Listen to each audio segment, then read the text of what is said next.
Le fléau des cyberattaques ne cesse de ravager la Suisse. Chaque jour, des particuliers, des entreprises et des administrations se font pirater. Les hackers s'introduisent dans les systèmes informatiques, chiffrent les données, les volent et menacent ensuite de les publier sur le darknet.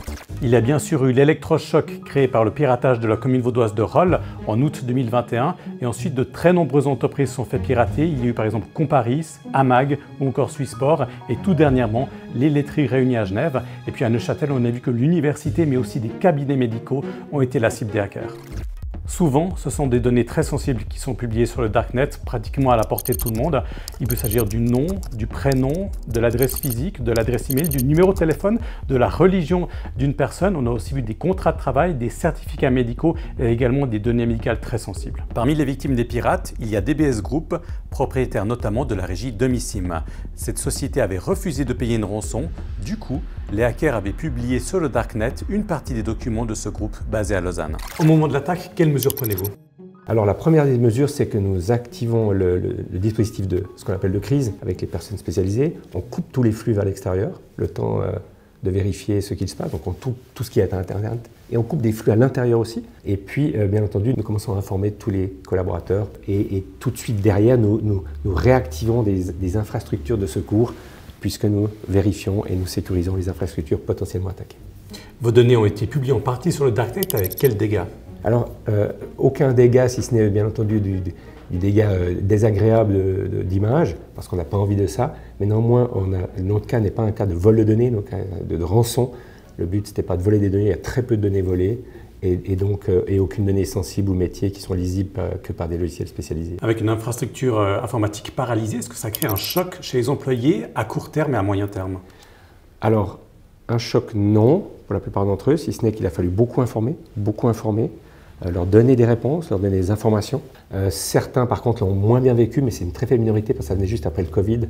Donc ça rajoutait une couche sur la couche. Sur le moyen terme, quelles mesures avez-vous prises pour sécuriser encore davantage votre informatique et vos systèmes?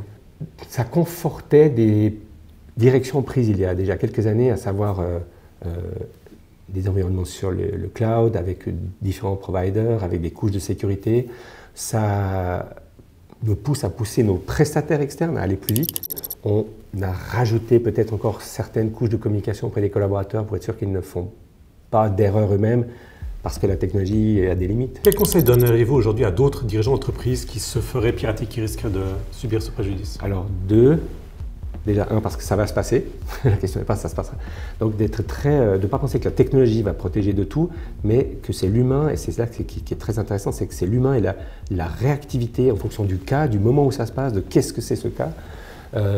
Et d'être capable de mobiliser très vite ces gens compétents. Pour ça, il faut effectivement, je recommande d'avoir des gens de métiers, de connaissances, de compétences sur lesquels il peut s'appuyer pour en fait transformer le moment et transformer l'organisation et en faire le meilleur résultat possible et regarder dans le rétro avec fierté.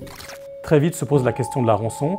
Les entreprises piratées font face à des exigences de plusieurs dizaines de milliers de francs de la part des hackers et jusqu'à 400 000 francs, comme ça avait été le cas en 2021 pour Comparis. Les autorités recommandent fermement de ne pas payer de rançon, d'abord parce que même si leur demande est satisfaite, il est quand même possible que les hackers publient ces données sensibles en ligne et puis ensuite payer une rançon, cela finance l'industrie du cybercrime. Comment se prémunir face à ces attaques? Il y a deux points extrêmement importants. Il y a d'abord le côté logiciel. Il faut maintenir absolument tous ces systèmes à jour, maintenir ces pare-feux à jour, faire des sauvegardes régulières de ces données sur des supports externes et puis aussi poser énormément de questions à votre prestataire informatique, à votre société de cybersécurité, faire des audits indépendants pour être certain que ces systèmes sont à jour. Il est aussi très important de former ses collaborateurs à tous ces risques car souvent c'est à cause d'une défaillance humaine que les pirates arrivent à s'introduire dans les systèmes. Le canton de Vaud par exemple envoie régulièrement à ses collaborateurs des emails avec des pièces jointes potentiellement dangereuses. On le sait, la sécurité à 100% n'existe pas, mais il est possible de mener la vie très dure aux pirates informatiques. Il n'y a aucune fatalité par rapport à ces attaques.